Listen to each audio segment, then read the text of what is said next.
A Democratic Socialists of America chapter in New York disinvited Professor Adolph Reed from speaking at a chapter event over Zoom. Now, after the Professor Reed was set to discuss how the left's focus on the disproportionate impact of coronavirus on black people undermines multiracial organizing. So the DSA alleged that Reed had downplayed racism, saying that to let him speak would be, quote, reactionary, class reductionist, and at best tone deaf. Journalist Zaid Jilani joins us now to weigh in on this story. Great to see you, Zaid. Good to see you, Zaid. Yeah, great to be here.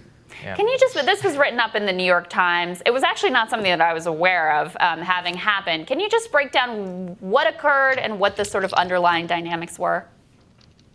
Yeah, I mean, this actually happened, I think, a couple months back now. Michael Powell, a reporter at the New York Times, got to it more recently. But it was interesting for him to report out because I don't think it was super well known, as you mentioned. And basically what happened was, so Adolph Reed Jr. is kind of a longtime academic. He grew up in New Orleans. He taught and lived in South Carolina. Basically a black man who grew up under Jim Crow. He is intimately familiar with the complex dynamics of the South, the complex dynamics of how, there's racial stratification, economic stratification. He was to give a speech basically at this event. And I think really what happened was it wasn't so much that they outright said all of a sudden that he should not attend. They wanted to kind of transform it into a debate at the very last moment. Reed didn't really want that. He had not prepared that. He had prepared sort of a lecture. And then the event ended up getting canceled altogether. And basically, he was accused of the things that you just listed. And it was a great irony, honestly, that a man who has spent his life writing about the very issues that I think the people in this organization care about was kind of essentially kicked out of the event because he didn't at the last moment want to transform it into kind of a debate rather when he came to give a lecture. So. Right, and I think that's kind of the crazy part, right? Which is you have this organization which is supposedly committed to equality and advancing, justice and all of that, and then are trying to basically buying into this identitarian framework and canceling a speaker, or at least screwing with a speaker who has been committed to this cause. I mean, for much longer than most of these people have probably been alive. I mean, he was writing about Barack Obama as a sellout, by the way, in 1996, which I think is just a pretty remarkable dynamic if you look at it that way. Yeah, I mean, I think that, and again, I think we should be careful. Like, I think there are many people in other DSA chapters who would love to hear Adolph Reed Jr. I think this was kind of a one-time event, but at the same time, there is this tendency, I think, among folks that if you don't agree with someone on 20% of things or 10% of things, therefore it's not really useful for you to hear them. It's not really useful to have them in the room with you. I think that tendency, it's particularly strong on the political left sometimes. And, it can result in a reality where you're not able to even have dialogue with people, even that you maybe slightly disagree with. I mean, they call it the narcissism of small differences. It's well-known phenomena. And I think Reed has always been, Reed has been active in DSA longer than probably most of the people who disinvited him have been active in DSA. That's someone, even if you have disagreements with him, and it's natural you would if you're younger and you have slightly different ideology, it's worth, I think, hearing him out. He is really a very talented academic. Yeah. I guess that's the thing to me is I can understand you not agreeing with Adolph Reed, right? I can understand people thinking even that some of his views, especially, right now during coronavirus and with the Black Lives Matter protests, are even offensive. I can understand all of that. What I can't understand is just pushing that out of the room altogether. And I think you're really right, and it's really important to point out that I'm sure there are many of DSA members across the country who would love to hear from Adolph Reed Jr. Obviously, we have him on this show a lot because we find his commentary both provocative and insightful. But I also think this particular tension illustrates a divide within the left about how to think about organizing, how to think about class and race, and how these things all go together. Could you talk to that dynamic a little bit? Yeah, I mean, I think there are some, I think, newly developed kind of taboos, which is one is that thinking out loud is not a good idea. Everyone has to kind of get in the room and kind of already be in agreement.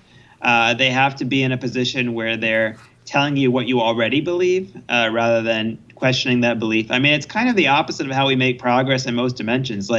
For instance, if you're in a science classroom or if you're in a laboratory or something, you actually are rewarded for questioning conventional wisdom. You're encouraged to attack whatever the status quo is. You're supposed to be poking holes in things. That's how scientists consider themselves to be making progress. It would be best if in politics it was the same way. They were constantly inviting people to kind of question and re-question the conventional wisdom, question and re-question the status quo. That's generally how you learn about your blind spots. That's even if your mind doesn't change, you may learn better arguments to defend your position. It's generally a really healthy process. And I think Adolph Reed comes from an older variation of the political left that I think valued those things a lot more. Now, I think the political left, it's very easy to get online, find a very tight silo of people. They may represent 5 or 10% of the entire country only, but you can continue to bounce your ideas off against them, test your ideas against that, and ignore the wider society. Adolph Reed is a very, very left-wing guy, but he's always in a room with people he disagrees with, arguing with them, because that's kind of the tradition of the classical tradition of academia. And I think that's what he really values. And I would say whether you agree or disagree with Reed on any particular issue, coronavirus, Black Lives Matter, the economy, affirmative action, whatever, you should be listening to this man because he has decades of institutional history under his belt. He's someone, like you said, who saw Barack Obama very early, who was writing about him in 1996 in a way that I think almost everyone in 2020 in DSA would agree with. He had an incredible foresight. And you should, I think, look for what you can learn from him, even if you disagree with him on a lot of things, because it'll make your arguments better. It'll make your worldview, I think, more textured, more rich and nuanced. So, I think it was fairly ridiculous. And I thought Michael Powell's article in the New York Times, I think, captured it very well. Yeah, I thought it was really good. And it reminds me, Zed, kind of I saw, we just talked about this Crystal's radar of, you have all these not Justice Democrats, but there was, I think, a DSA chapter or something like that, and many other progressive candidates, Sunrise Movement and others, who basically paused or removed their endorsement from Alex Morris, who's running against Richie Neal, based upon, a very faulty article, and now, obviously, a smear campaign that was orchestrated. What does that tendency show us, really, about this entire movement? Well, look, I think most of those groups have actually rejoined. The ones that did pause. Jamal Bowman had Jamal Bowman had paused. He unpaused. Sunrise unpaused.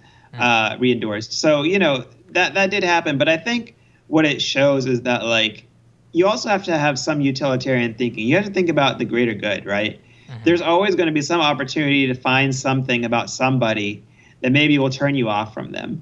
But then you still have to think: is it better if this person's in office or the other person's in office? Is it better to work together with this person, or is it better to find some small difference or something that we find distasteful or offensive or whatever and go with that? Because I think this may end up being a rising tactic among sort of the establishment folks, because they understand the left has this tendency. So I think we were also seeing this with Shahid Badr in San Francisco. I think he was, like I said, he was accused 17 years ago of flirting badly with someone, apparently. And then he lost endorsements of a wide range of groups, including some DSA groups. So I think, is that more important, or is the fact that Nancy Pelosi is Speaker of the House and preventing all kinds of populist legislation, is that more important? You have to be able to weigh things. I think that's a part of maturity. That's part of governing. It's very easy to have a bubble of people in a very small clique in a social media kind of silo, constantly bounce ideas, find the most pure, position.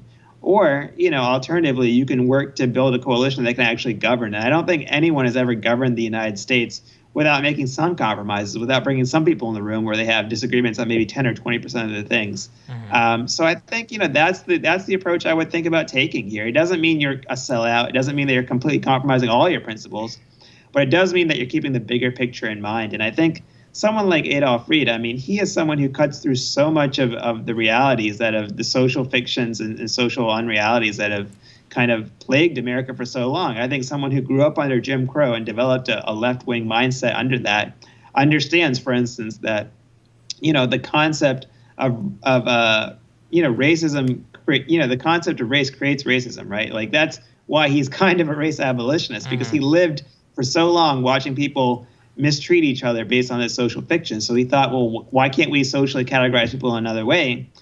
Reduces prejudice and tensions and segregation and separatism. And I think that's a very, even if you have some disagreements with that, it's a very compelling and captivating view. And he espouses it, and I think in a very respectful and intelligent manner. So that's right. Absolutely. That's what we've always found here as well. Great to see you as always, Zed. Thank you. Thank you, Zed. Next on Rising, last month, Jamal Bowman, he beat 16-term Democratic congressional incumbent Eliot Engel in that state's primary. We're going to hear from the progressive upstart when Rising continues.